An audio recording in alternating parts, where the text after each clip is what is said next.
Do not take product if you are hypersensitive.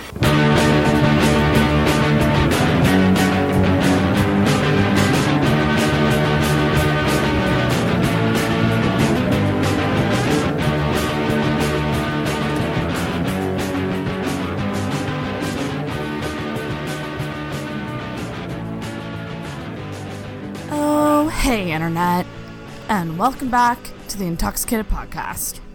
Intoxicated is essentially the show where I have my friends on, we have some drinks, and we talk about life. Starting off with some amazing news at the top of the show. So excited to announce that Intoxicated Podcast has been nominated in the Coast Best of Halifax Reader's Choice Awards for Best Podcast, guys. We made it through the first round. We are on to the final ballot in the Reader's Choice Awards. I don't even really know what to say. I'm blown away. I really, honest to God, did not think we would get nominated. I was really, really hoping for it, and I had a really good feeling about it. I woke up this morning just being like, just expect not to be nominated, Sarah. Just expect nothing. And when I saw that, I actually cried because this podcast has been a lot of work, and getting that recognition is amazing. We are so excited to be nominated. Just the hugest thank you in the world to anyone who nominated us. You guys are amazing, and I try my best not to get too concerned with metrics or numbers or stuff like that when it comes to success of the show. In my mind, just getting positive feedback every now and then from listeners is enough for me to keep going. So getting this and being on the list with a bunch of other podcasts that I look up to is actually unreal. I mean, we're up there with Sick Boy Podcast, Turn Me On, Changing the Narrative, who are doing some really, really cool stuff. I'm actually a big fan of Changing the Narrative. I'm super pumped for them as well. It sounds cliche to say, but it's a really cool honor just to be nominated. So from the bottom of my very cold, dark heart, thank you, everybody. Seriously, it means more than I can even communicate at this point. So I will link below to where you can officially vote for us. So now we're not being nominated anymore. You need to vote. I'll be sure to link below to where you can do that, and you have a while to do so. Voting ends September 15th, so we have some time, guys. We have some time to make this happen. I'm personally going to use this as a catalyst to really just ramp this podcast up and make it the best it can absolutely be. I'm very excited for the future. I'm really going to hit the ground running with some amazing guests coming up and give it my all. Now, with that, we did promise that we would do a live stream marathon if we got nominated, and that has happened. So, working out the logistics of that, I'm going to start planning that very soon. That's going to happen before September, people. I'm hoping to do it at some point this month. So that's going to be a 12-hour live stream with various guests coming in and out. I hope to actually showcase some local Halifax businesses as well, have them come in and tell you about what they're doing to help spread the love in Halifax. So that's something that is on the horizon. I'm so very excited about that. So stay tuned for those details. But back to business with the show. I want to talk about this week's episode. This week's episode is actually with my friend Adam. Adam and I actually went on a few dates last year,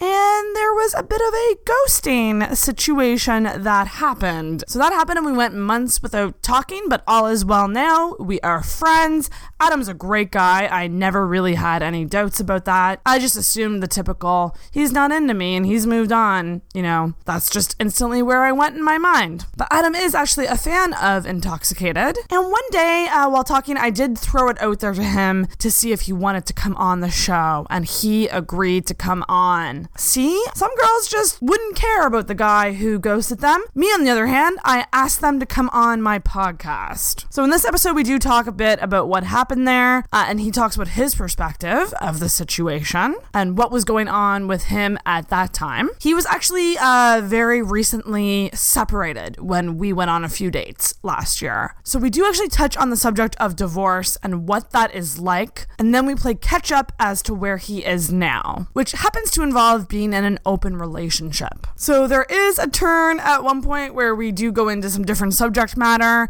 I think at this point on the podcast, that is to be expected if you do listen regularly. Sometimes you cover a gamut of topics in one episode. So we do spend a lot of time talking about open relationships and how to navigate that, the importance of communication when it comes both to any type of relationship and sex in general, and sex with multiple partners at a time. So threesomes and foursomes and orgies cannot relate at all. That whole world is totally foreign to me, but Adam happens to know a lot about it, so that was really, really cool. Obviously, it's something I'm very curious about, so anyone who's willing to come on and talk about that world, I will gladly ask 1,000 questions about that. So Adam was a great guest to come on, and not only did he get put in the hot seat and get grilled about what happened with us after those dates, but he was a super open, honest, fun guest talking about some sexy subject matter. So thanks so much, Adam, for coming on. It was a lot of fun, and I think you guys will really dig this episode. It's funny, I definitely get a little ranty in this episode, talking about some sex stuff, so there's a sass warning on this one. I get a little bit sassy, but it is what it is. So definitely make sure that you hit subscribe on Intoxicated so you don't miss any episodes. You can leave us a rating or review on iTunes as well. That certainly helps us out. But what's even better than that is telling your friends about the podcast. So word of mouth. So spread the word about Intoxicated. If there's anyone you think would like the show, tell them about it. That would be greatly appreciated. You can also check out our Patreon page at patreon.com/intoxicated. We currently have 5 amazing Patreons supporting us every month, and that is Tyler, Zoe, Heather, Shannon, and Vernon. So thank you guys so much for supporting the show. And do check out our Patreon page and the different rewards on there if you want to contribute yourself. The main reward I think that I like to push is the bonus episodes, and that is available to $10 and up Patreons per month. We do pump out consistent bonus episodes on Patreon, so it's definitely worth it if you are a fan of the show. And they are pretty awesome. Give us a follow on social media. That's Facebook and Instagram at Intoxicated Podcast, on Twitter at @in_toxicated. You can also email your thoughts, questions, and feedback to intoxicatedpodcast@gmail.com. Anyways, guys, I hope you enjoy this episode with Adam. Man, I say anyways, guys, so much. I really need to stop doing that. We have our pride, or most of it. Oh no, I ditched that long time ago. You gotta leave that at the door when you come on this show. Yep. And welcome back, everybody, to the Intoxicated Podcast. I'm here with a very interesting guest. Oh my. I love how I chose interesting. This is going to be interesting. I'm here with Adam. Say hi, Adam. Hey, everybody. Hello. Welcome to Intoxicated. Thanks for having me. So, Adam, you and I, okay. Well, maybe we should start with what we're drinking. Yes. Because the friendship origin might take a while. I believe you called it a roofie colada. A roofie colada. Don't accuse me of anything. We're not even a minute in. Hashtag me too. We were drinking. You actually chose something that I love. Yeah. It's a variation. Like, I drank vodka, soda water, and lemon, or like a lemon puree all the time. That's kind of my go-to drink. But when I was like, hey, what do you want to drink tonight?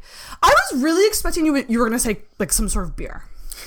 Because, like, you're a beer guy.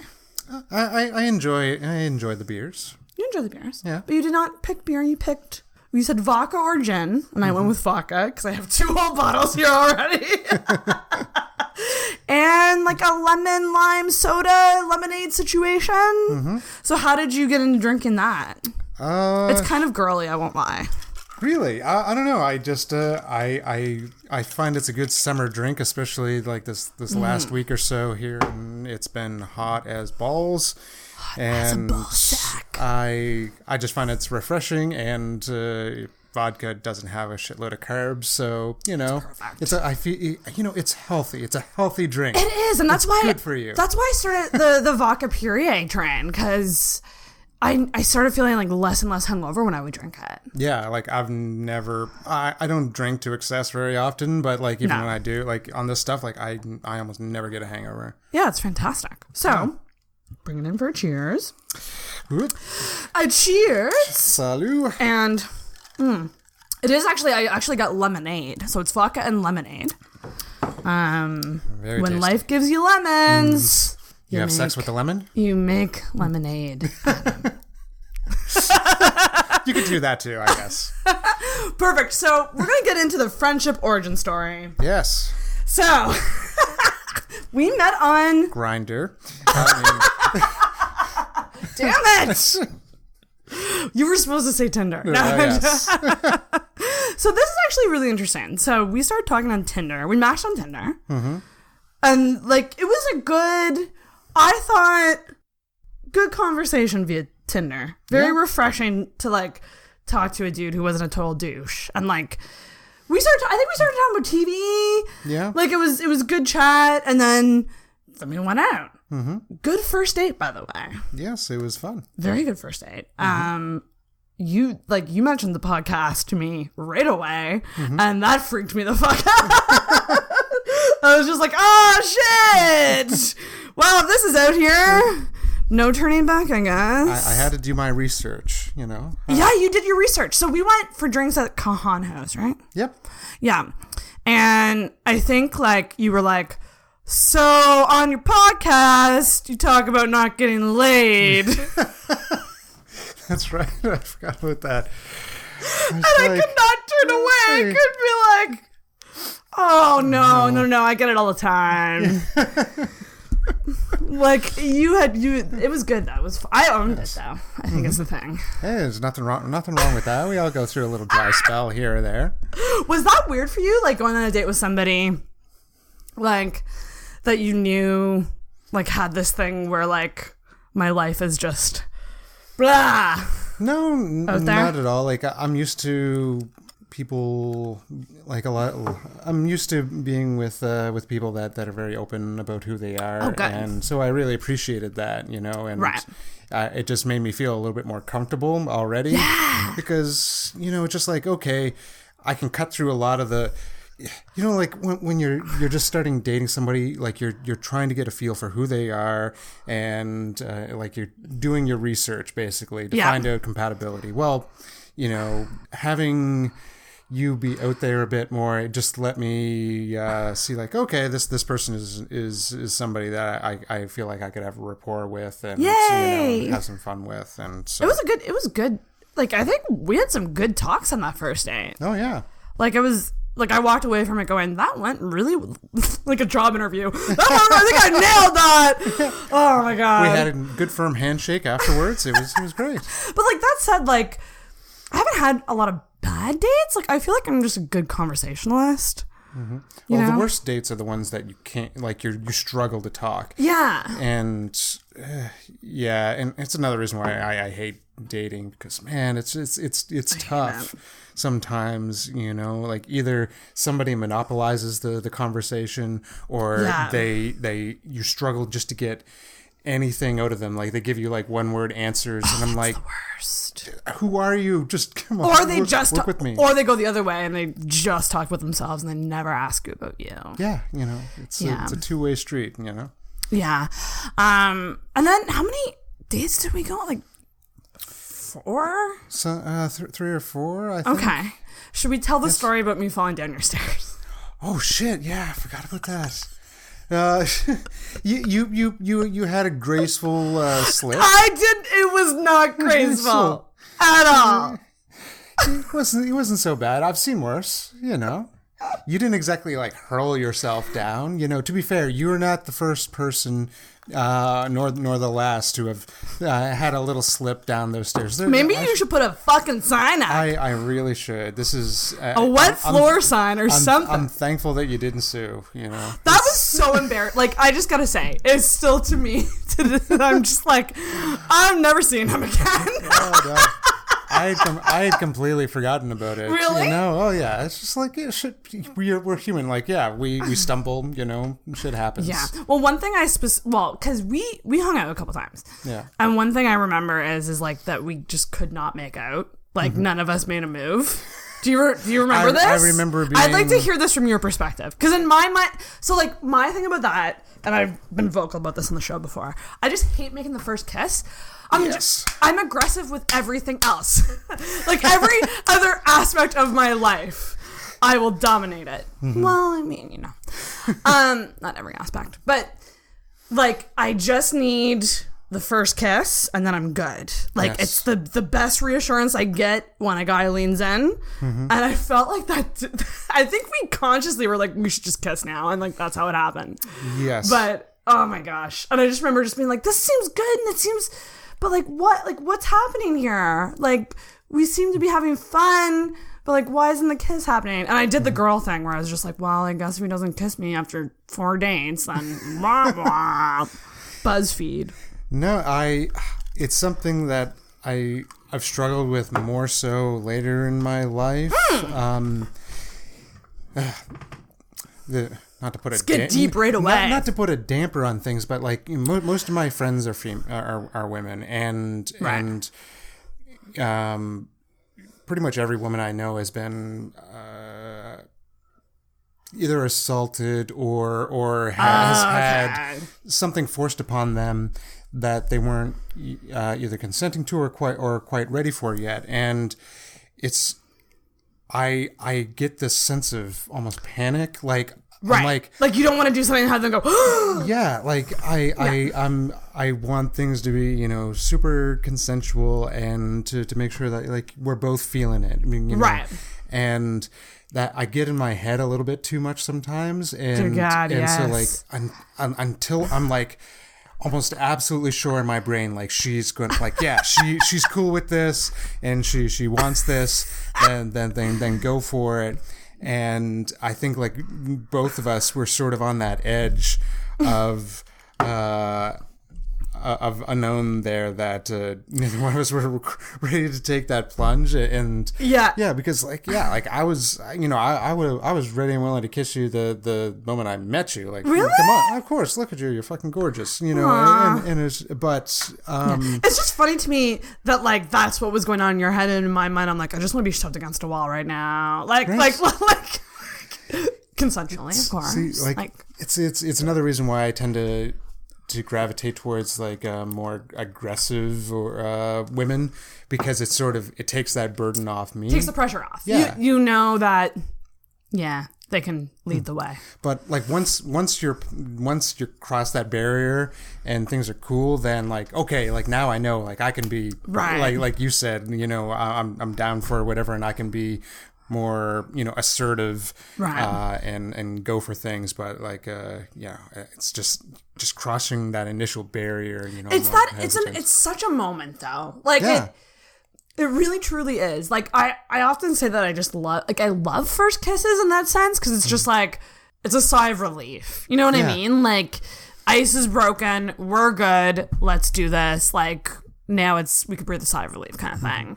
And I love the moment right before where it's just like, I don't know. It's just something about the anticipation of the kiss, which is funny because, like, you know, when I was in my younger years, you know, like in my early 20s, you know, I don't give like you just go for it. I'm like, I just want to be kissed, and I just want to do all these things. So I was constantly going for it, and vice versa with, because like I find like younger people, when you're younger, you just don't care quite as much, at least in my experience.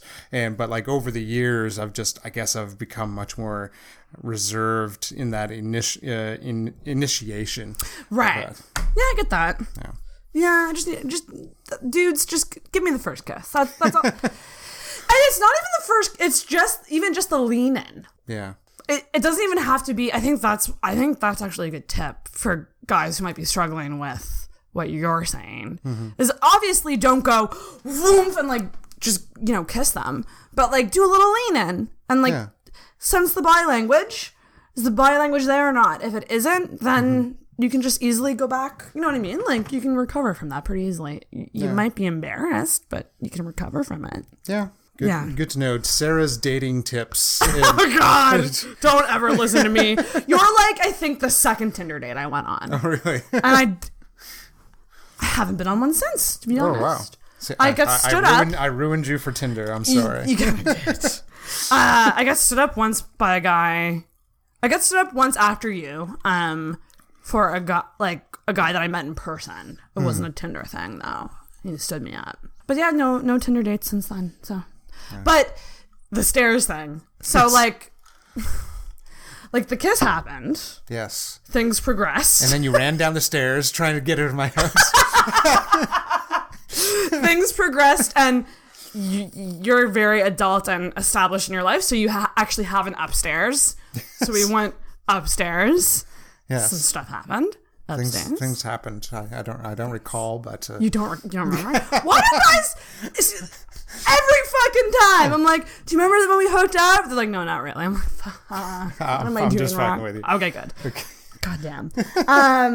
And like, I think we were just like, let's have a breather, or like, let's take a breather. Yes. And to walk down your stairs. And literally it was like my feet came out from under me and I fell like on my back tailbone area. And it was like down the stairs. And you were instantly like, oh my God, are you okay? You went into like paramedic mode. I remember very distinctly. Yeah, I was like, please don't die in my house. And it was it was really funny because I got up to act cool about it, and then realized that the wind was knocked out of me, and I was instantly like, I need to lay down. I was seeing stars, and like I felt like the world went dark for a second because I just had the wind knocked out of me. Side note to that, my back was fucked for 2 weeks after that fall. Oh shit! I'm so sorry. Just the bruised soreness. Like it wasn't that bad, but it was just like a pain in the ass, pain in the back. So that was embarrassing as shit. And yeah. I'm sorry for your fall.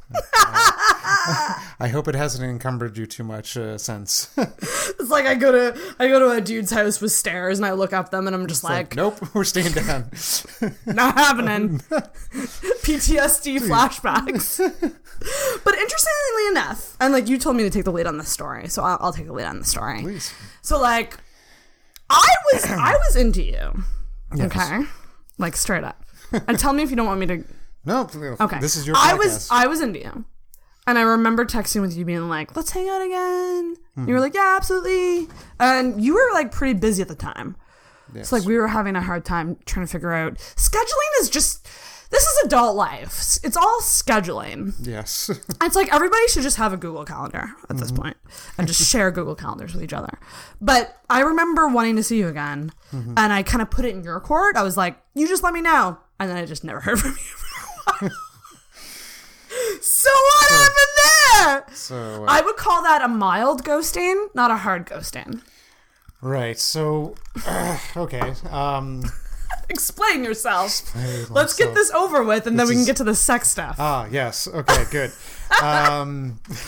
So, I was going through a lot of shit behind the scenes in my life, both in terms of my career and my personal life. Right. Career, I was just leaving a job and was sort of like panicking over what I was going to do. And I forgot about that. Yeah, that was horrible. Stressful, and also it hadn't been that long since I had separated from my wife. Right. And I thought I was ready to to date and to do these things. I was definitely ready for more playful times. If to physical, say. Yes. Physical times. But and so I guess I panicked a little bit, and I handled it poorly, and so like I sincerely apologize. I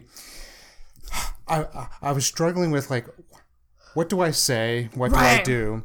And you decided to say nothing. Well, like I kept on like sitting on it, and like I wrote and then deleted so many text messages multiple times. And to just me, or were there other people too? Like at the time, like it was just you.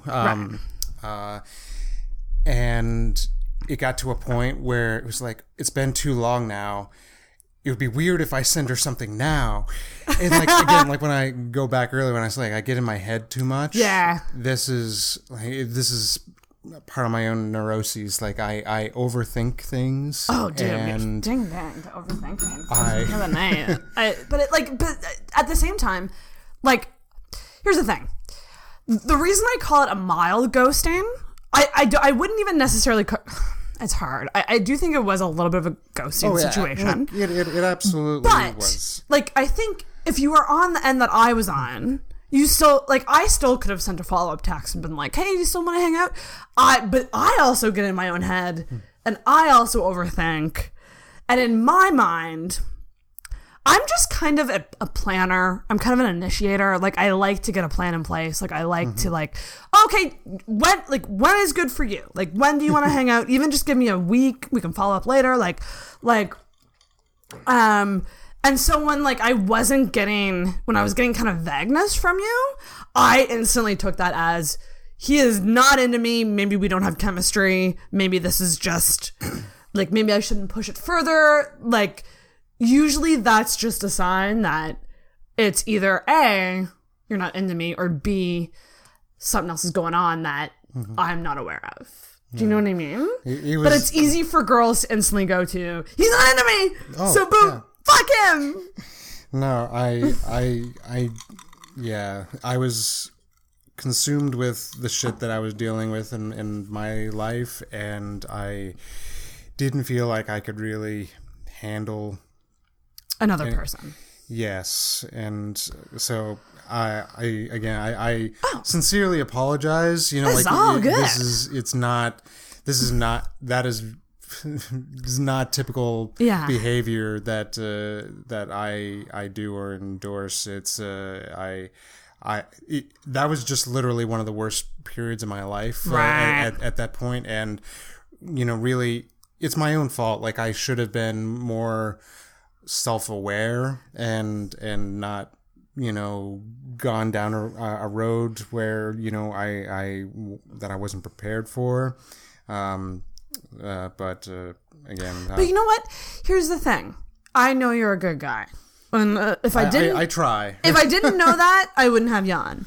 But the reason this is interesting is, like, this is a situation that people fall into with dating all the time. Mm-hmm. So here you're getting two sides of it. You're seeing that it's not always what you think it is.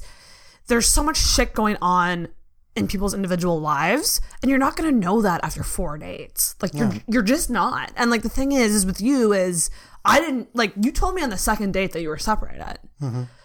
And I think you said it, like, when did we go out? Was it November, or was it earlier than that? I'm trying to remember, like, when it was. I think it was earlier. Was it, like, September-ish last year? I think so. Okay. I think so, yeah. Because it was around HowlCon, right? Because we were gonna like have a coffee or something at HowlCon, and then that didn't happen, and then we got drinks. So it was around there. Yeah. But, like, you told me about the separation on the second date when we went to Niche. Mm-hmm. We went to Niche for, like, drinks and food.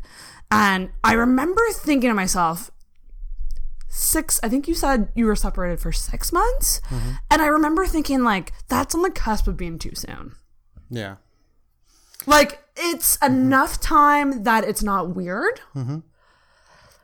But it's not quite long enough to, like, be 100% sure that someone's ready to date, kind of thing. No. Like, 1 year would be slightly better. Yes. I don't disagree. But, like, regardless of whatever happened, it was really good date experiences, and it was fun to actually, like, have conversations with somebody. Yeah. So, like, for that, I thank you for giving me some good dates, sir. It was a lot of fun. But the divorce thing. Mm-hmm. So what? Give me what happened there? What? My ex had some demons, and it it was something that she struggled with for a long time, and I did my best to help her, but it took its toll on our relationship, and in the end I became more of a caregiver than a husband. Right. And this went on for a long time, and it just got to the point where like we were more roommates than anything, and right. Nobody did anything, like there was no like scandalous shit that No. happened. It was just sad. Right. But yeah, so we just decided to go our own ways. How old were you when you got married? That's I think I must have been around 33 or so. That's pretty good. Mm-hmm. And were you dating a long time before you got married? We were dating for about 2 years. That's not a lot of time. Yeah. But I guess when you're in your 30s or like up there, maybe it's... maybe I was closer to 3. Like I'm so terrible. I have a terrible sense of time, and I like, let me just check my calendar on my phone, and that's how I keep track of everything. Fair enough. I mean, I guess that's. And so you were married how long? I'm asking you another time question. We were like almost 2 years, but a year and a half. Gotcha. Yeah. So, like, how long into the marriage did you realize, this might not be lasting? Things oddly started to go south fairly quickly after the marriage. It was I don't know what happened with her, if something happened in her head, but right. Yeah, it didn't take very long before like she started to change a lot, but it wasn't immediately clear. It was just something that progressed slowly over the course of a year or so, and yeah. So one thing I'm always curious about when I hear about people getting divorced, especially because I'm 31. Mm-hmm. And so I feel like a lot of the people I know are either getting married or have been married a while. And like soon we're going to get into the divorce wave where, and like for the love of God, I love my friends so much. And I don't hope this on any of my friends. But like, listen, this is something that happens. It happens to like half the amount of people in the world. You know what I mean? Like, it's such a reality. One thing that I always think about is like, where does it go from we're going to try to like, it's over? Because I think that's the one thing, like when people get divorced, like they become kind of ashamed because they think that they failed in some way. So like, how does that, like, did you guys did you do anything to try to make it work? Or was it really just I can't do this anymore kind of situation? Like, I went into a program that was designed to help me help her through what she was going through. And then we also did couples counseling as well. What was that like? Did it help at all? I always wonder about that. It would have been, but she was not in a place that she was willing to, or I think capable of doing the work that needed to be done. Right. Particularly around communication. Makes sense. It was, and I don't blame her for that. She was dealing with some really difficult things, and but see, here's the misconception a lot of people have about marriage is, it doesn't, at least in my experience, it doesn't change you. It doesn't make your relationship any stronger or weaker or whatever. It's in the end of the day, unless you're like a deeply religious person, which I'm not, and neither was my partner. It's just a piece of paper that connects you, and it's and you throw the most expensive party that you'll ever have in your life together. Exactly. You make such a good point, because I did it the other day too with a friend who recently got married, and I was in her wedding. Hey Mary, I love you. I was like, how's married life? And she literally was like, it's the same. I'm like, good point. I don't know why. I don't know what I was expecting.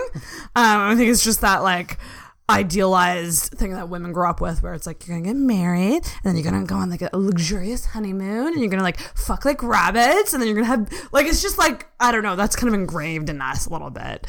That it's this like magical thing, when really you're right, it's just an event and then you go back to your normal life for the most part. Yeah. And really like in when you think about it, that's the way it should be, because it shouldn't change anything. If this was what you needed to be happy together and successful, that's kind of weird when you think about it. 100%. And so, you know, I despite the fact that, you know, we were married, like I had multiple long-term relationships, you know, before this, and I tried just as hard, you know, for all of those relationships, and I cared just as much, and I mourned, you know, it just as much, and yeah, I guess there's some sort of you know, embarrassment or shame. There is, but you know, it's, you know, now it's just so common, common. I said this to my family and friends, you know, like, I'm sort of embarrassed by this, and they're like, this is shit that happens. You're both good people, you know, shit just didn't work out. And if somebody in your life makes you feel guilty over a failed relationship or a failed marriage, you know, unless you're the person that just did something really, really horrible, then they're shitty friends, you know, because, you know, like, we've all been there. We've, you know, if everything were so simple and easy, you'd only ever date one person in your life and you'd be with them forever. Well, that's Can you imagine being with the person, your first girlfriend? My first girlfriend that I had when I was 15. At the 15? Yes, at the time I thought, we both thought, we're so gonna get married. And that's so first love though. First love is so Nicholas Sparks like. Oh yeah. Listen, The Notebook is fucking cheesy as shit, but it's real. Those feelings are real. Oh yeah, like you feel them at the time, especially like, you know, 15 years old, your hormones are completely like. I was completely ruled by them, and yeah. See, and I feel like maybe with some women, that doesn't peak until later. Like, I was a late bloomer. Like, I didn't even kiss a dude until like grade 11. Oh, wow. No, it might have been grade 12. Even late bloomer, and I didn't have boobs either back then. Oh my goodness! They exploded though. You have boobs now? It was college. It was college that they came up, pretty much. But yeah, no, that's interesting. What was? How did you tell the people in your life that you were getting divorced? Did you just straight up just be like? The people that I was the closest to, I called, and where I just told them, you know, when I saw them, but, you know, like right away, I forget who I called first. It was probably my parents, and then some of my closest friends. I mean, some of your friends probably knew it was on the way out. Too. Yes. Well, see, the thing was, like what we were going through was actually very private because of the nature of what she was dealing with. Right. Bunch of people were, I wouldn't say shocked, but a little bit surprised. But I reached out to the people that were the most important to me, and just and I think that's the sucky thing about divorce is that external people will make assumptions. Yeah. And that's the shitty thing about it, because people don't realize, like, dude, it's literally closed doors. You don't know what a couple's life is like when they go home. No, absolutely. Thankfully, no, like at least from my end, nobody did that. You know, that's good. And everybody was still, you know, I made it very clear that she's still, you know, very important and awesome person, and the last thing I'd ever want to do is for people to choose sides or anything, because there are no sides. It's just a shitty, sad situation, and thankfully, you know, as far as I understand, everybody that was still close to her as well, that's close to me, still are, and there's no drama there. That's really good. Yeah. You lucked out then, in a way. No, well, it could have been messier, I suppose, but you know, we still talk and we still see each other. Oh, do you? So that was my next question, was like, is there contact? No, I saw her on Sunday, actually, because like we have like I have two dogs, and one of them, the youngest one, we got together, and she just wanted to bring her out for a thing, so yeah. Is it like shared custody of the dog? We haven't really talked about, like, she's not in a position to be able to take care of either one of them, so and she knows they're. I was always much more closer to the dogs than she was, so yeah. Well, that fucking sucks. But listen, try to bring it back up.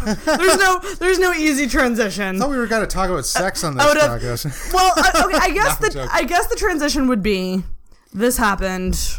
You took some time, obviously. Yes. And now you're in a different place. So now, where are you at now? Let's hear it. Let's play catch up with Adam. So yeah, I'm dating someone now. Have been for a few months now, and we're in an open relationship. She's great and awesome, but we're a little bit on different ends of the spectrum in terms of our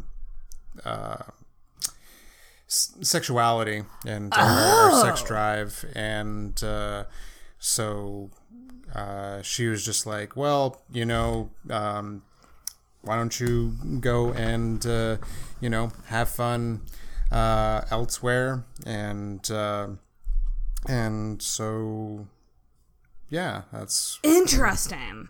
So how long have you been seeing each other?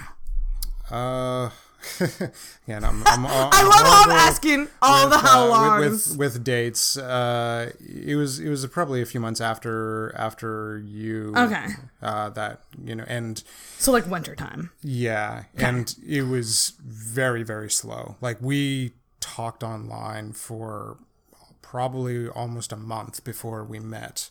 And then it was still extremely slow, and right. we don't see each other a whole lot. We're both very busy people, and we don't live super close to each other, and so yeah, it's and neither one of us were interested in anything really serious.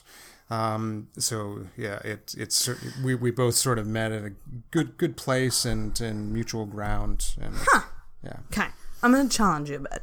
I have a Sure. lot of questions about this. So you don't want anything serious together. Mm-hmm. Why aren't you just doing ethical non-monogamy, being single, friends with benefits? Because we really like each other. You know. She's an awesome person, you know, pretty much, like, aside from the sex stuff, you know, she checks most of the boxes that I'm interested in. So it's an emotional thing. Yeah, you know, like, yeah, she's awesome, and I really enjoy the time that we spend together, and just really enjoy talking to her more than anything else. Like we're just, right. I feel like I finally met somebody that, you know, has so much shared interest and just really gets me.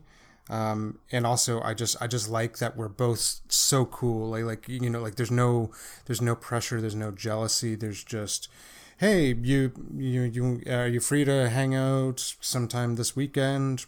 Great. Okay, cool. If not, no worries. Gotcha. That is appealing for sure. And just after everything that I've gone through, the last thing I'm just not ready for like a big commitment or somebody who's just like, oh, okay, you know, we need to move in together, and you know, somebody that is also not interested in having kids, not interested in getting married, you know, again, and it's casual and cool, and but you know, there's just this one facet of our life that's just you know, just a little bit different. So one thing that I find interesting, because here's my thing. Mm-hmm. I think there's a lot of people out there that get themselves into situations that is a little sketchy, and they might not be honest with their partner. And so people who are actually honest about it, being like, hey, I'm not really getting sexually what I want out of this. What do you think about me going outside, like us going outside of it? But one thing I find interesting is the idea of only one person doing that. So I get the impression that this is more you than her. Is that correct? And that's very true. Like, and this was her idea, which at first I was like, this is a trap. Yeah, I was gonna say, like, this from is a a test. Yeah, you know, because like I had brought up with her, you know, saying like, hey, you know, you're awesome and great and la la la, but you know, I feel like I'm not getting, we're just not, you know, vibing here, or like, you know, I need a bit more in quantity and also more adventurousness. Exactly. Yeah, and so she was just like, well, there's a number of things on her end that contributes to why she can't quite line up with my vigor. Right.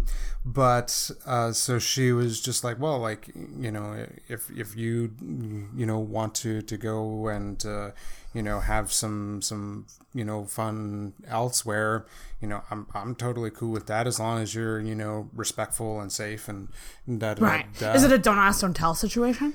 For the most part, yeah. Like she's just like it's not like she gets off on, like, she's just sort of ambivalent to it. Like, you know, it's not like oh, tell me about, tell like, me you every fucking detail. And like in a hot way or otherwise. It's just like, yeah, she just doesn't really care. Because I feel like the person who would be like, tell me every detail, I want to know everything. What did you do?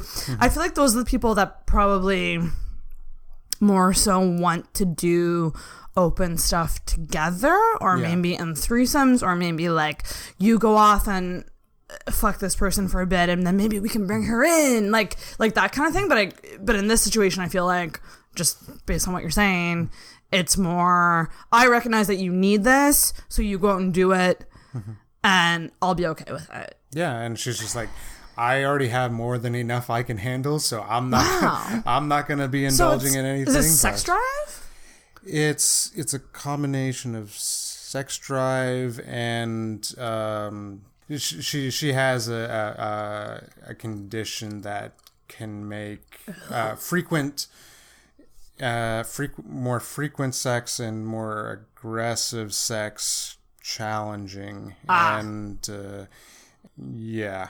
That's really unfortunate. That really sucks. But that's fascinating to me. Because I just could never do that. Let me just commend her right now and say, like, that is very commendable to take that stance. I don't think I could ever do that. The only way I could ever do an open relationship is if I too was able to go do stuff. But in this case, it is a different situation. This is a case of literally not being able to, like, literally being confined, and that, wow. So, like, she just doesn't get jealous at all?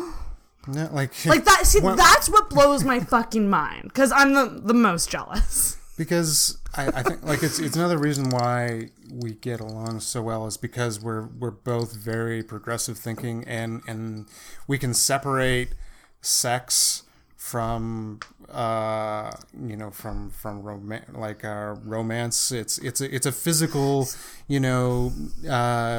need, and this is like I've been in like open relationships in the past, but like it was the more traditional one where both parties were doing stuff. Yeah, and so like it was an even playing field, I guess, right, if you want to call it that, and and I guess it's because like I told her, like, look, in order for like this is an issue for me. You're awesome. I want to make this work, but this is a challenge. So how do we get through this? And was it something that you talked about over time and then kind of established? Because here's the other thing too. I feel like a lot of couples might put the idea of an open relationship on the table and then maybe not firm it up or not like make it official.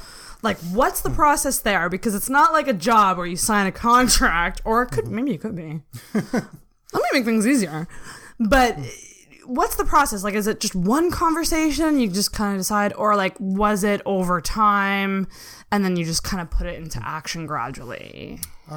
We had talked about it multiple times before. Gotcha. Like I did anything, and because like I wanted it to be really clear and for her to be really sure, and because like the last thing I'd ever want to do is to do something that I would do, and then to be told like, oh no, like that was I was just fucking with you or whatever, and because like I don't want to hurt anybody, I like the whole point is just for both people to be happy and satisfied.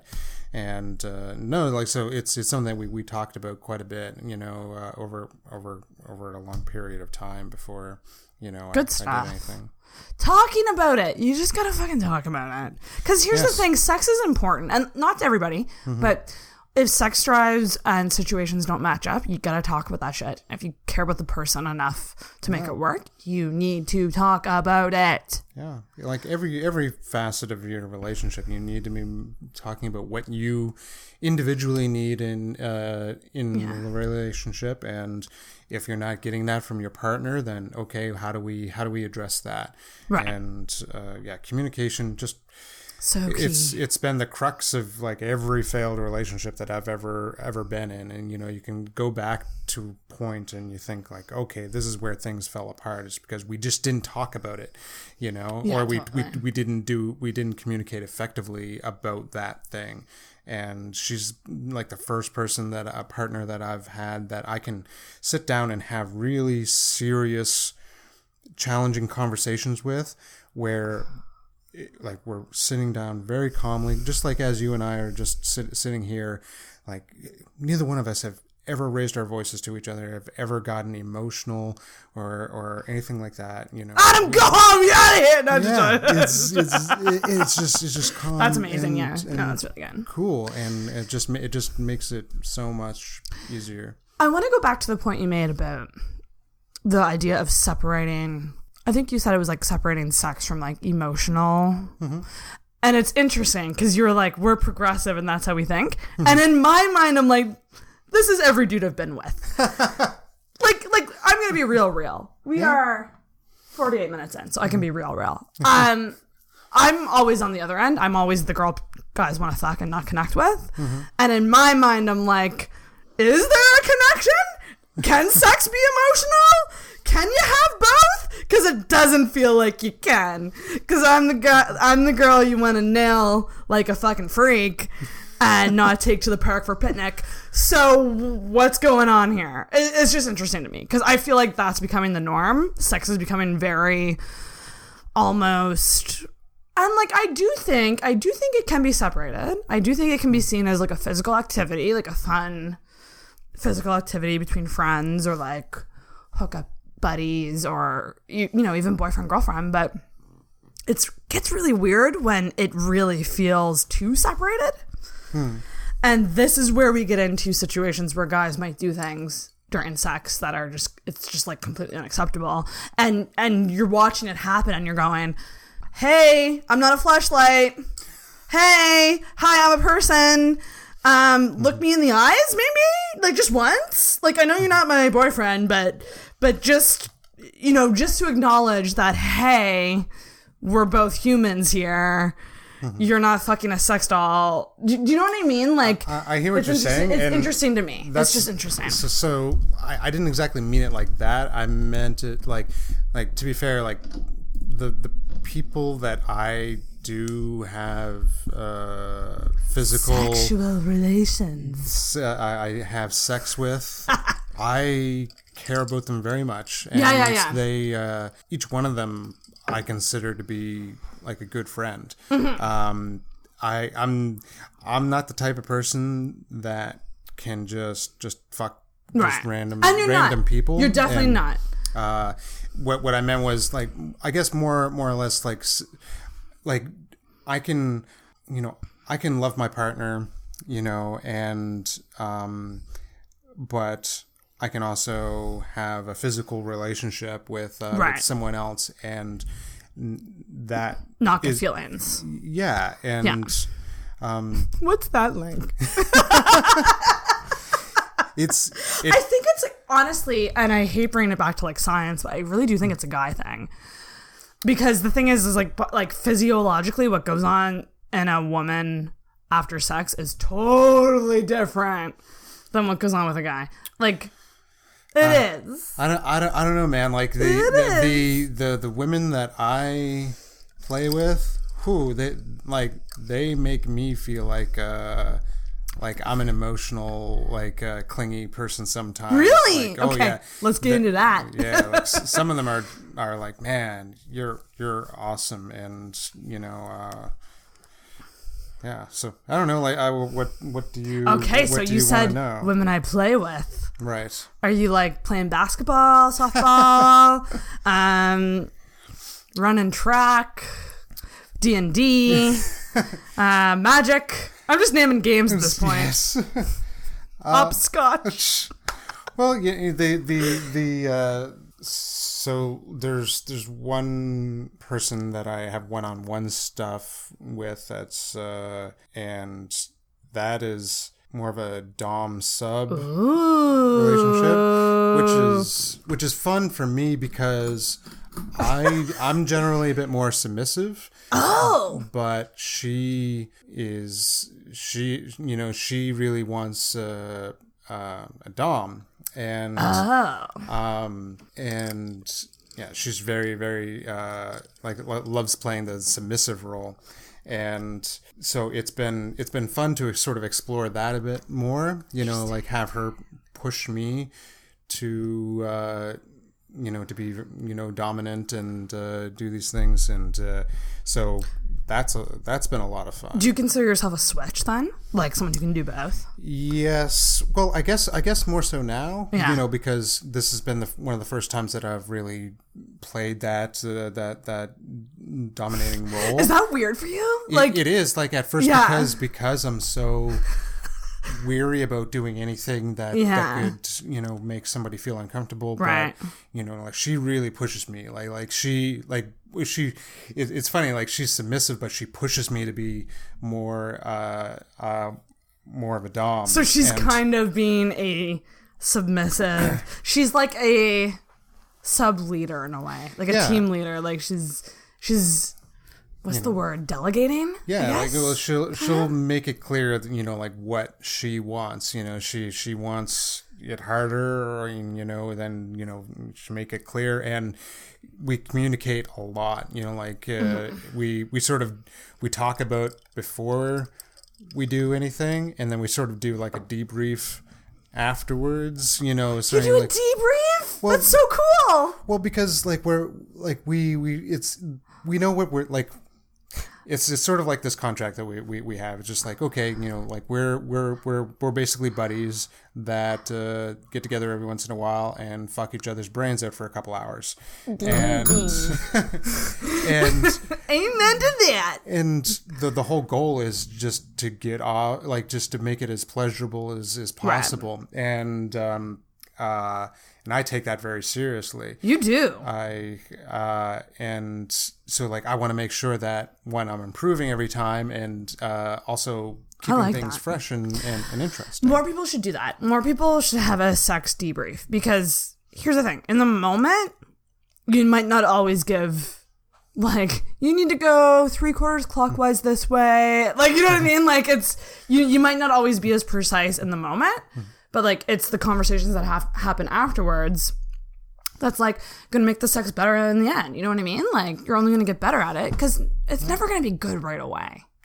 Really, like, let's be honest. Yeah, it's never going to be great right away, maybe, is the better word for it. Yeah, and, you know, we've gotten better at, because our sessions tend to go longer now, you know, we communicate a lot more during. It's like, okay, you know, is this working for you? Like, yeah, what do you need me to do? Just take my hand, you know, show me like what you want. And you're the subbiest dom that ever lived. Oh man, like I fucking love it. I want so much just to make her come as much as humanly possible. We talked about this recently. Yeah, can we talk about this? Okay, yeah, sure. We gotta do a little just back and forth about orgasms and. So the importance of multiples, I guess. Because you're like, it has to be as much as possible. And I kind of just take the stance of, did the guy not beat me up during sex? Oh, no? Sweet. That's a plus. But to me, orgasms are just bonuses. And, like, to me, I can have a good sexual experience without one. But I do get that it is a guy thing to want to get, and I hate saying this, but like numbers. Like, would you agree that you feel better when you know that she had like, and I don't know how these bitches are doing it. Like, that's another thing I just want to say. I have one, I'm like, well, now I can't see and I don't know where I am, so I guess we're done here. So I don't get how girls can have multiples, but like, why is that so, like, what's the importance on the number? Where is that coming from? It's for me, it's not so much the number, it's just the overall satisfaction. Right. You know, I don't know, like, because, like, as a guy, like, basically I get one, you know, 5 to 10 second orgasm. You know, that's true. Your guys are really short. So the majority of the pleasure that I derive is the pleasure that I, you know, give to the people that I'm with, and so that's what really gets me off. You know, like I just grin from ear to ear when you know she just loses her mind, and you know, I don't know, like, it to me, like, it's just so much fun. Like, there's no greater feeling than making somebody else orgasm. It's an awesome feeling, and then them saying, like, how did you do that, and like, how do you keep doing that? Like, that just, it makes me feel... that is an ego boost, for sure. Yeah, and it's that's huge. I feel like, man, I don't even need to come, you know, when you know, I've helped, you know, satisfy, you know, my partner. Right. Yeah, so it's, again, interesting. Like, see, that's interesting to me, that you wouldn't even, but you normally do, right? Normally do what? Come, like, you say that, but not. You see, the last time I had sex, I didn't actually. It was, I think it was just because, like, we were going for like almost 2 hours. Jesus Christ, that's too long. That's too long. Can I be?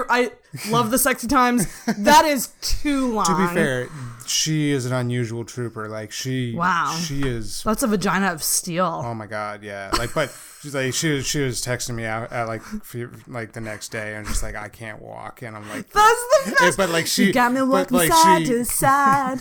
But she like it was with like a Snapchat selfie, and she was just like looking so happy. And it was just that's always like, the best when you can't walk. That's always the best. I don't know how these bitches do it. I don't know. Yeah. So I think my thing with that is that I'm okay. We need to really preface this here because what I'm about to say definitely doesn't go with our situation, because with our situation I think I came within 30 seconds. But like, here's the thing, you put me on top, I'm gonna make it work. It's nothing against guys, but it's me leading that charge, so that's why it happens for the most part. The guy is 100%, I would say like 60% of it, but like the 40% of it is me doing that. But for me, it's like sometimes I'm not that easy to get off. So like when it's say 20 minutes, 30 minutes in, and I'm just kind of like, yeah, this isn't going to happen tonight. I'm having a lovely time, but this probably isn't going to happen for whatever reason. I don't want that pressure. Because when you're pressured to come, that makes it worse, I find, personally. Well, you shouldn't. The best ones are the ones that sneak up on you. Exactly. And like, you should, any partner that makes you feel that way is not a good partner. Really, like, you know, like there should be always 100% open and transparency and safety when it comes to the you know, sex. You know, at any point, either partner should be able to, you know, can say, okay, you know, I'm good. You know, and that's kind of what I say. I'm like, listen, like, thank you so much. Thank you so much for your work. But like, yeah, it becomes an issue sometimes where it's like, you just reach a point where you're like, this isn't going to happen tonight. No, I know it's not going to happen. It's nothing against you. There's so many other factors that could go into it. No, absolutely. And well, that's being tired is a huge one. Yeah, and that's what happened to me the last time. I just she was giving it all she could to make it happen for me. And God bless. I was just like, the frustrating thing, I was there, I was so close multiple times, and it was just like I got in my head a bit too much. Welcome to being me. Yeah. Every time. And I was just like, we're good. Let's hop in the shower now. And because like, we were just like, was she upset that it didn't end up? Oh God, no. Like again, because communication is key. Yeah. And she knows that I was still smiling. I had a blast. There you go. And she clearly did, since I think that's such an important thing to state, that like, it's about clear communication all the way through, and as long as you had fun, everything was respectful, and then it's not a waste. You know what I mean? Sex is the most fun that you can have for free, basically. Yeah. And it's true. And condoms cost money and birth control costs money, but yes, but you know, beyond those, you know, accoutrements. And then, of course, once you get into the sex toys, they can get quite expensive. Oh, yeah, you're into the sex toys thing. Yeah, that's right. Oh, you know. I don't know. I don't know what. I just remember, like, you made a comment, I think, when we went out once, and you didn't go into detail about it, but I was like, good for you. I like whatever can add to the experience in a positive way. That's good, because a lot of guys might get intimidated by that. Then they got some issues they need to get over, because, you know, women, they don't give a fuck, you know, like most women, they don't care if you have, you know, like a giant dick. They care about having a positive experience. And, ding ding ding. You know, like, thank you. And whatever, you know, leads to that being a positive experience, whether it's, you know, going down on her, doing a position that she loves, talking to her the way that she likes, spanking her the way she likes, using toys that she likes, you having her use toys on you that gets her off. Like there's right. There's such a wide list of it. Exactly. And again, like it's just two or more people having fun and being satisfied and feeling safe and fulfilled with each other. That's what's that like? So I'll be vague about this situation, but I'm in a situation where I'm hooking up with a friend and I'm feeling very much so like I'm just a vessel for his pleasure, and it's starting to kind of piss me off like big time.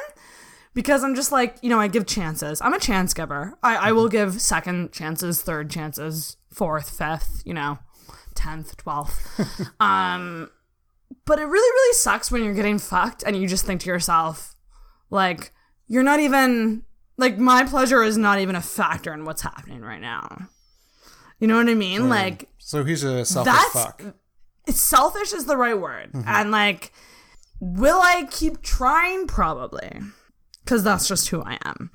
But, like, it is really hard to communicate that in very casual. Like, with this person that you play with, are you guys friends outside of that? Like, do you hang out? Okay. So I think that that's a key factor. Because, like, in my situation, this is very casual. This is, like, a friend, and I'm using quotes, that I don't hang out with in social settings. We've never been, like, friends. It's been hookup buddies, like, throughout the duration of the time that I've known him. Mm-hmm. So I think that finding that communication and shit is really difficult in those situations because you only see them for about 15 minutes. Well, dudes, hey dudes, take some more time off and maybe stay over for about an hour or two instead of 15 minutes. That's all I'm saying. Yeah, like that. Sorry, I got really angry there. I'm of the opinion, you do you, but I think it's those type of people that are not worth your time. I think I totally agree. You could do a better job with your own hand and a toy. That's what it is. And it's like no eye contact. It's just like what? Hi, like, I'm here too. What's going on? Yeah, it's very unfortunate. I think dudes need to be more in tune with that type of shit. Mm-hmm. Not all dudes. # not all men. There's a lot of good men out there that are very great. But, and I think too, like, porn is kind of making sex very, like, disconnected these days. But that's a whole other podcast for another time, because I would love to talk about that. Because porn is a whole other thing. But one thing that you've done and you've had experience in is threesomes. Mm-hmm. Tell me about that. How does that work? I have 1,000 questions about threesomes, mostly in that, like, how does it happen? How do you transition into one? Like, how do you transition out of one? Teach me. I don't know. There's no sort of rule book. Yeah, because like I've had ones that were just spur of the moment one-offs. Damn. And I've had, group things that have just happened like that. The ones that I have been consistently having for a while now is some friends that have it was a friend. I knew the guy. Okay, so the latest ones that I've been doing, it's okay. So for the first few times that I've had threesomes, it was like usually my girlfriend and another lady that that was brought into the situation. Later on, I had a foursome. Damn. Yeah, with a guy. Two girls, myself, and lately it's been two of my friends, husband and wife team, and I was just out drinking with my buddy, and we just started casually talking about sex stuff, and it just after enough drinks, he sort of explained like how stuff like he and his wife do in terms of their play with group sex and bringing other people in. I was like, oh man, that's really awesome. And I guess like he sent his wife some photos of me, and she was just like, "Hey, he could be fun to play with." And so they invited me to do that, and yeah, we've been doing that for a while. Okay, got 1,000 questions. Yes, sure. They invite you to do that. Is that like, do they say, hey, come over for drinks some night?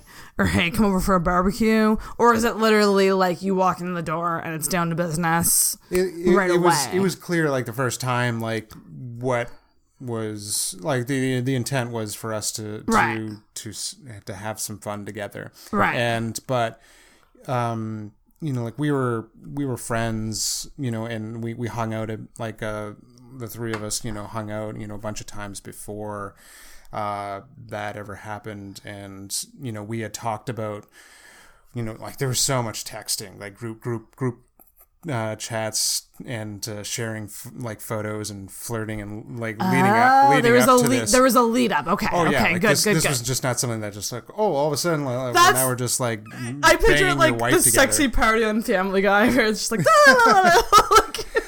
no, like again, like this is the reason why the things that I do are right. I don't want drama. Yeah, no, 100%. I communication is key, and so yeah, we just talked about it a lot, and yeah. But do you literally walk in the door and then get going, No. or is there a transition? Is there like a little bit of a mix and mingle first? Oh like, yeah, that's my main question. there's always like at least with the couple that I've been playing with is we sometimes we go for a swim together because where they live there's a place to go swimming nearby, or we'll just go up to the bedroom and we're just watching a bit of Netflix at first. We're just laying in their bed together. Oh, you Netflix and chill. Yeah, and so we just, and then usually it's her that takes the lead in initiating like when things happen, and then we're just there for her pleasure. Wow. Mm-hmm. So and obviously nothing happens between you and the dude. Is that? I shouldn't say obviously. Like there's definitely we don't fuck each other per se. Like I'm not fucking him in the ass. He's not fucking me in the ass. We might kiss a bit. We're definitely like the stuff that we're doing. Swords are going to be crossed, and there's you got to be comfortable with another guy handling your junk and vice versa, and that's ding. Because that's my thing about threesomes, because I think about it and I'm like, the only time that I could do it, I think, is if the two guys were open to doing some things, like not all things. Mm-hmm. But, like, the idea of them not doing anything at all, that would put, like, a lot of pressure on the chick. You know what I mean? Like, so I like the idea of the two guys being open to that a little bit more. What's your ideal preference for a threesome? Like, obviously, it's two girls. Who am I fooling? Actually, man. I've actually had more fun with this couple than I've had with pretty much like any girl threesome. Interesting. Okay. Yeah, because there's something at least for me absurdly hot about just two guys. Like she's the center of attention, and we're both doing everything in our power just to gal. Oh, she is amazing. I don't know how, and she's tiny. Like I don't understand how she's been able to do the things that she's been able to do, but can't relate. I go on top and I'm like, I'm winded. I can't do this. No, she's quite impressive, and damn. We just. It's just a lot of fun, and It's like a team effort. Oh, absolutely. And I look forward to doing some. We're looking to opening things up a bit more with some other people sometime soon. So I think. So is the most you've ever done a foursome? Actually, hold that thought. I need another drink. So you mentioned the foursome thing. Yeah. Is that the farthest you've got? Like the highest number of people? Yes. I was supposed to a little while back. I was going to an orgy with. I'm sorry. This is so far off from my life. It's not even funny. Okay, continue. I was supposed to go out that night with the couple that I play with, and to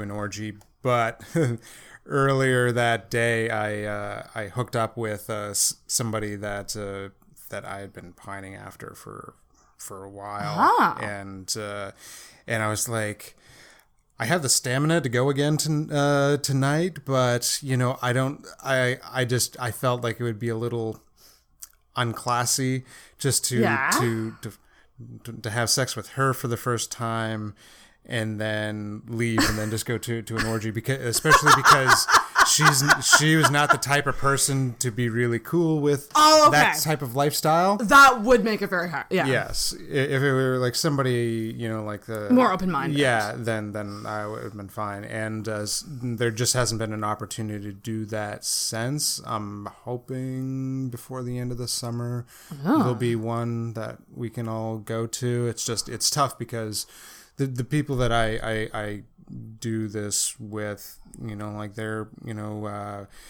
very career-driven people and are very busy, and so this is not something that can just at a drop of a hat, go and do. Nothing makes me happier more than knowing that people who are super established and like have really good careers, or like careers that like are like up there, and that they just go have orgies. Like that makes me so happy. No, like the main couple that and the other main person that I play with, if you meet them, you just think you have no idea. You actually think like the couple, you might think that they're incredibly boring. See, I always am fascinated with couples like that because I'm like, you guys are freaks. Like, oh yeah, you become freaks when those doors shut. Oh yes. I actually think it's the other way around. Like, I don't know. When I see boring people, I'm more fascinated about like their sex lives because I'm just like, how do you guys do it? No, I that's why I was shocked at first when he told me. I was like, really, you? And I'm like. And then they started showing me photos of, because like we like there's a community. There is a community in Halifax, and a lot of us we like to. A lot of us know each other, right? Through the scene, and we like to share photos of like when we're hooking up with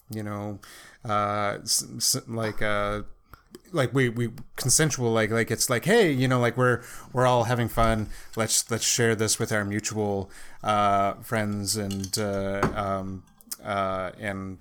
so yeah, there's right. That's really cool. Yeah, I happen to know like people in that community, and it seems really nice to have that, like to have a group of people that you can just it's totally trust. I used to feel like almost ashamed or like a bit of a freak, for having the like really high sex drive and to want to try all these different things, and like now that I finally have like this group of people where I feel like, oh man, I can explore all this, I can be fun, I can be safe and not judged, and just have like a lot of fun, and yeah, it's awesome, That's unreal. Yeah. So and I ask this all the time to people who are in the community, but how the fuck do you get in? Like, I mean, really it's about knowing. I think it's just a matter of knowing people, and it's based on, what would you call it? Kind of, I don't want to say a referral situation, but more of a, hey, this is so and so. I know that they're good people. Da da da da. Like, in my experience, that's 100% right. it. Because particularly, like, one, especially if you're a male, yes. getting into this is like, and a lot of the events are by invite only or referral only, and usually women and couples. So like if you just as a single guy, you probably could not get into these most of these things. I can, because I have sort of been vouched for, and like there's enough people that know me and play with right. me to say like, okay, this guy is cool and not gonna cause shit. But yeah, it's very much who you know, and just having them, you know, be pulled in. And like the main person that I do the sub dom thing with, I met her at not a orgy event, but a kink event, right? And I was there with the couple that I play with, who are mutual friends, and I saw her dancing with my couple, and I was over there, and they were like, "Hey, here's our friend," and then we all started dancing together, and then she ended up. We did some play things and there, but then she ended up texting again my mutual friend saying, "Hey, can you give so and so your my number? I would like to see him privately." And so we did, and we met, and well, we talked quite a bit, like on texting for like a week or so before we met up. And interesting. Yeah, that's so cool. Yeah, you seem to live a life.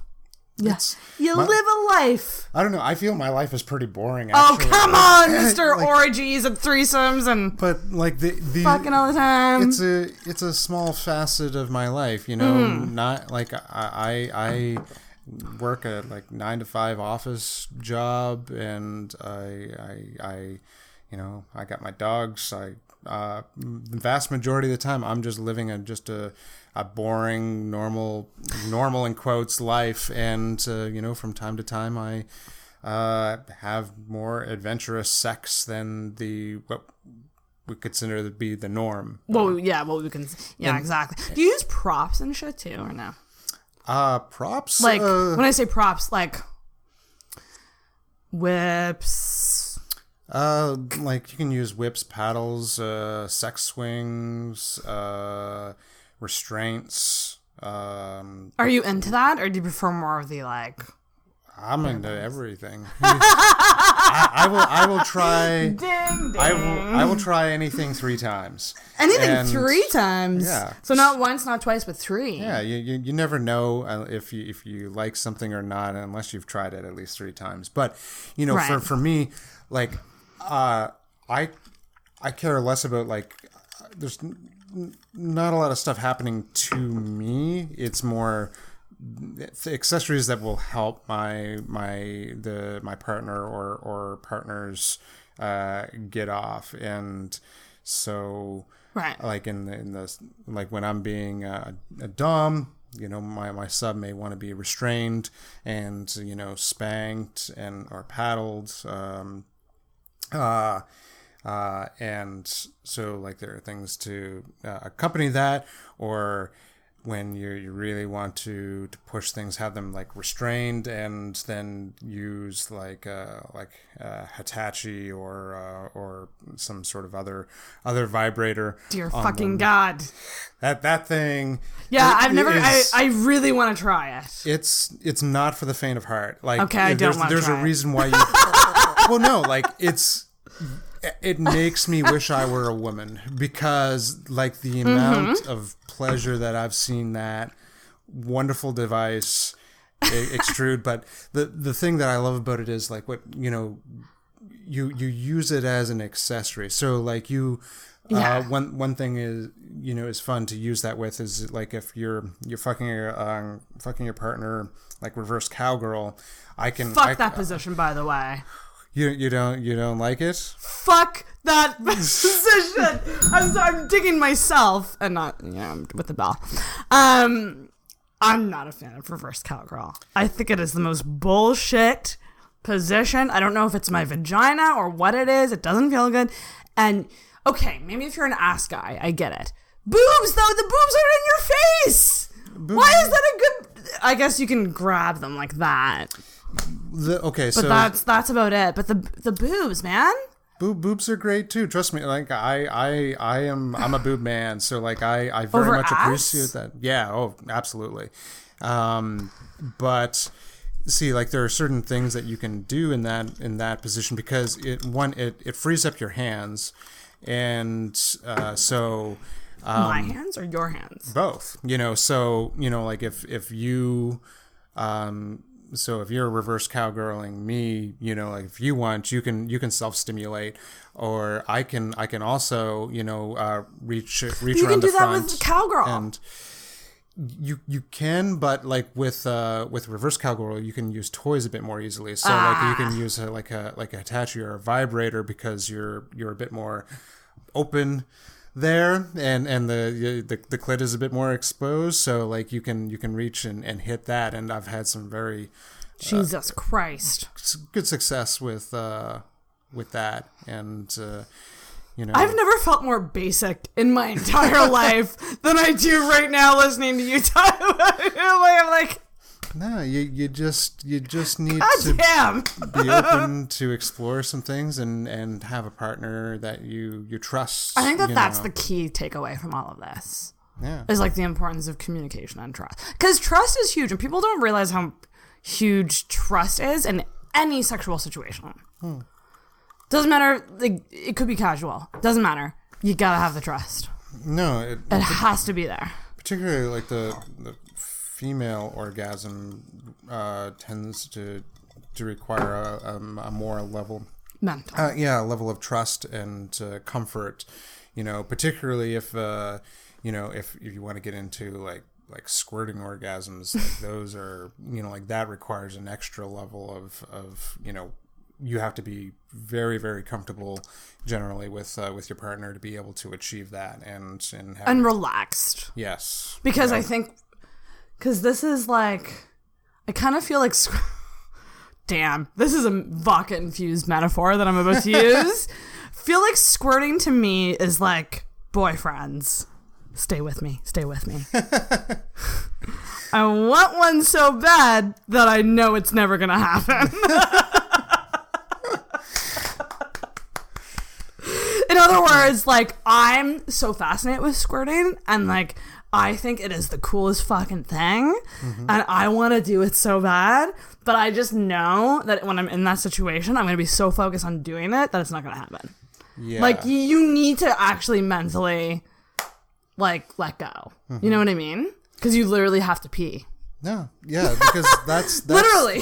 That's the biggest thing I've had to instill in my partners is like, yeah, you're gonna feel like you're going to want to pee, and you need to resist the urge to clench up.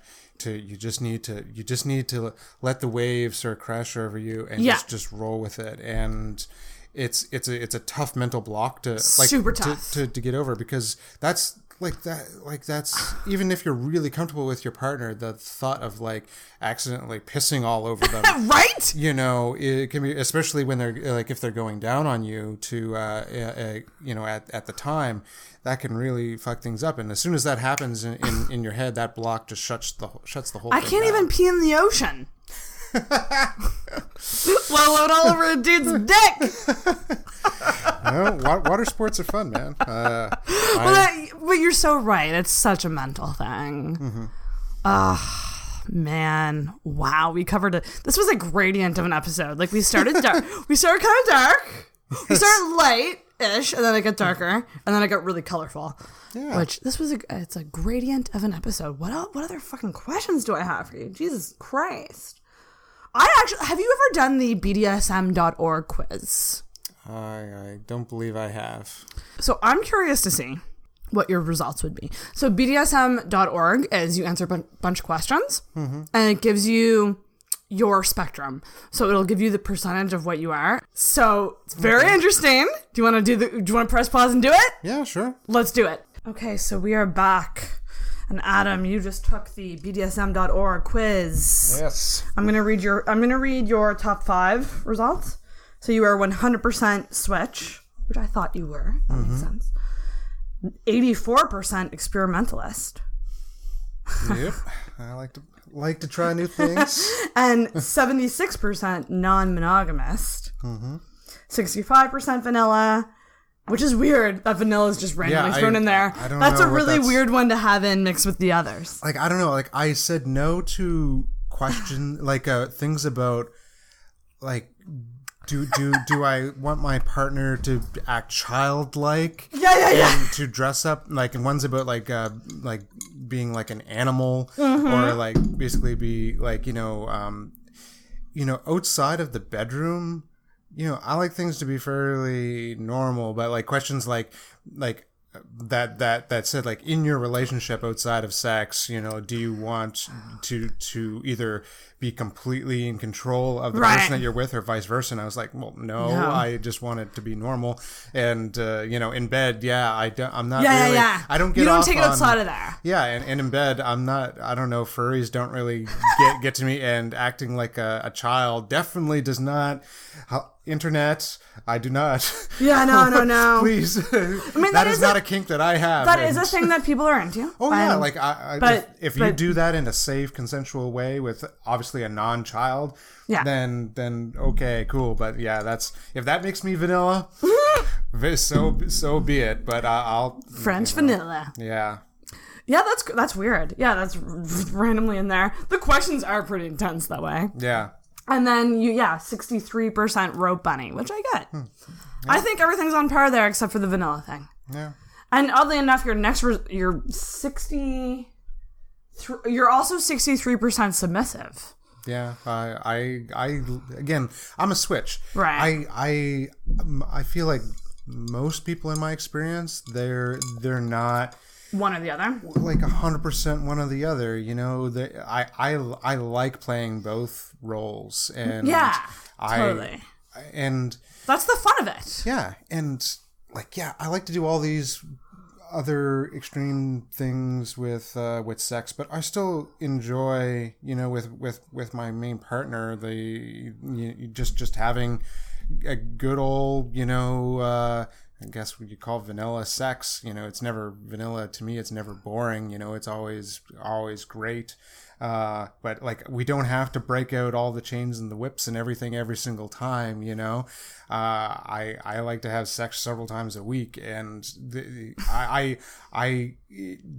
don't have time or the energy to do all these extreme things every single time. Sometimes I just want a quickie in the morning when you wake up. Those are the best. Yeah. Morning sex is the best. There's no greater thing to wake up to than, your partner giving you a blowjob, or, whatever. It's just just a quick get her done, get the that euphoric feeling is a great thing to wake up to, and great way to go to sleep too. Yeah, man. Like, every single night that I have a finish with a great orgasm, like I sleep pretty damn well. Can't relate. Oh, sorry, Sarah. We'll get you. No orgasms or sleeping good on my end. When I get home tonight, I'm gonna go on Amazon Prime, and I'm gonna send you a Hitachi. Oh my! I hope you're not lying, because I would gladly accept that for science. See, there you go. Then you won't have to deal with like any other silly fuckboys. Selfish partners. And yes. All that. Just plug that thing into the wall and have at it. You'll never need a man again. Holy shit! Yeah, I mean, like, and the thing, and like, I want to just also make a note about episode 69, because we covered such a vast. We talked about a lot of sex toy stuff, and I went away from that episode really thinking about what my next sex toy should be. Either the satisfier, which is like a clitoral suction situation, or the is that, how do you say it? Hitachi? Hitachi. Yeah. And I think it's the Hitachi. Yeah. The magic wand. But I think I would want it on the lowest setting because vibrations are just not that great for me. Like, I need more pressure and surface area than actual vibrations. That's the beauty of that thing is like it's huge. It's big.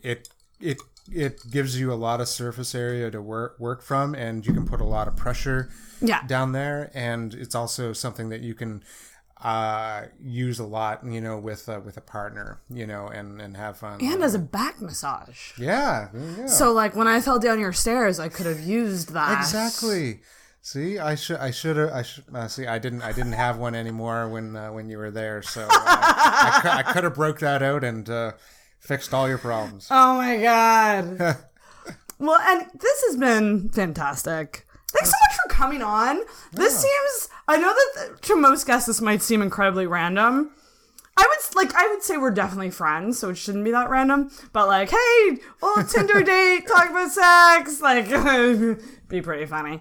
But thanks so much. It's really, and you've been listening to the podcast, and you've been digging it and giving feedback. And Adam might help me with some live stream setup stuff to make it look better and all that, so that's always good to have. Yeah, always good to be friends with a nerd. Yeah, and like I feel like we've only scratched the surface of all this stuff. Like we kind of did a general overview, and maybe you'll be back and we can dive deeper into some stuff. You never know. Yeah, you didn't even like ask me about positions, about like threesomes. How does well, yeah, I don't know how properly take care of a woman. I that to me is you're right. I really don't know. I really have no idea how it works. I'll draw you a diagram sometime. Like, well, even just switching positions in general, it's always really awkward. It's like, how do you know when to do it? Do you say that you're doing it? What's going on here? Yeah, how do you manage 2 dicks at a time? I would be entirely stressed out. I would probably cry with joy. Yes. These 2 all for me? Well, double penetration really freaks me out for some reason. Well, like there's so like, are you thinking like DVP or like one in your vagina, one in your ass? Wait, what was the first one you said? Double vaginal penetration. Jesus Christ! That to me is just. I mean, I guess I could do it because I don't think I'm as tight as I think I am, but. The vagina is a magical thing. It's. I mean, we can push babies out. I'm constantly amazed by what it can do. It's just I'm just like, wow, that happened, and is like, okay, well, all right, let's see what else can we shove up in there. What would we compare a vagina to metaphor wise? It's a vagina is its own metaphor. It is. People make Rubik's cube. Yeah. Or something. That's the clitoris. Oh yeah. The clitoris is nature's Rubik's cube. It's always my goal to figure it out as quickly as I can. Damn. As quickly as you can. Oh man. Holy jumpins. Well, geez Louise. Yeah, yet again. This was great. Thanks so much for coming on. Obviously, let me know if you want to come back on, because this was fantastic. Any closing thoughts, Adam? No, I just encourage people just to be a bit more open-minded and Very not important. to be embarrassed or ashamed to talk about what they want, particularly with their partner. Obviously my situation is not for everyone, but the key is, regardless of what you want or what your desires are, you need to vocalize that with your partner, and that's all facets of your relationship, not just sexually, but, when it comes to the sex stuff, if there's something that you want to try, that you're curious about, that you're into, let your partner know. And who knows? Even if it's age play. Yeah, like it's just, you're all consenting adults, and as long as you're respectful to each other, have fun. Have fucking fun. Yes. And like I said in episode 69, get to fucking. Exactly. And for the men out there, don't be like that shitty ass DJ that says like, "Oh, I never go down on women." DJ Khaled. Fuck that dude. You know, yeah.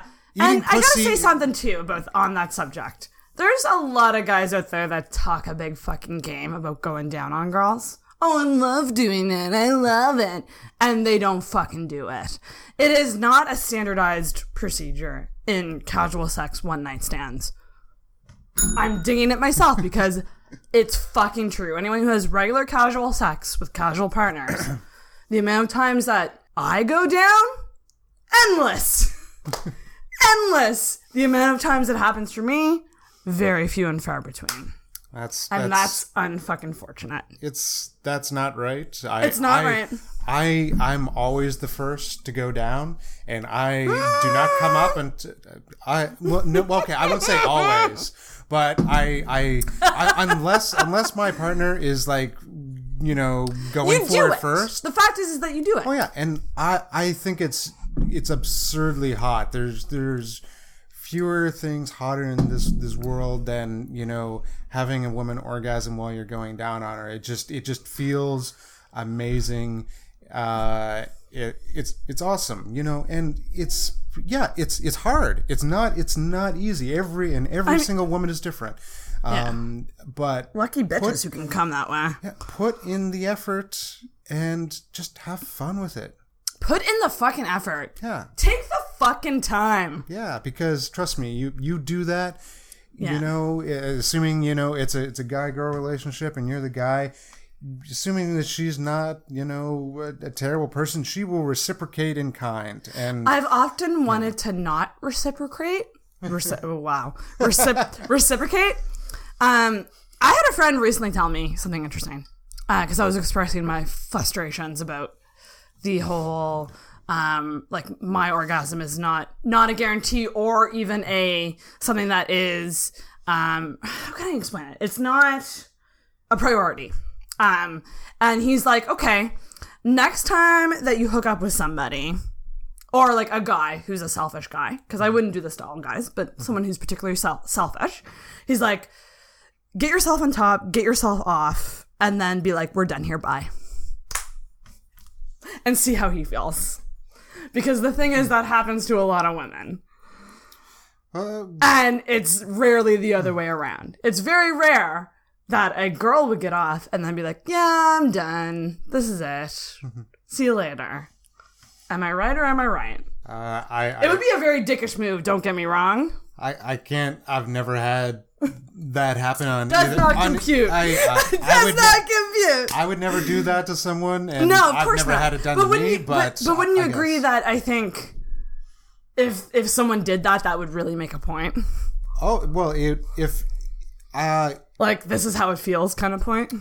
Well, if it happened to me, I'd be more confused, you know, because like I get it if like if you did this to somebody that had already consistently done and that would be the only time that I would do it. Yeah, like if it was just like some random guy that you just hooked up with, I was like, what? No, why would you do that to me? No. This is purely revenge. Oh yeah, like if it's the guy that if it's a guy that keeps on like neglecting you, then fuck yeah, like just I would just he love deserves to some see blue balls. The expression. Yeah. I just would. And don't get me wrong, there's so many good guys. I know that I'm sounding super angry, but I'm hashtag not all men. Hashtag not all men. And I want guys hearing this to learn from this. Oh. Because you're getting you're getting the perspective of somebody who does give a shit, you, and me, who's been on the other end of it. So be fucking better, guys. Just be better. Be fucking better. Yes. God damn it. We all win. We're all in this together. Everybody orgasms. It's it's like over. You get an orgasm and you get an orgasm. We all get orgasms. But anyways, this has been a blast. There's no real transition out of this other than ring that bell. Woo! That's it. Intoxicated cherry popped. Woo! How does it feel? Very good. I only want to cry a little bit.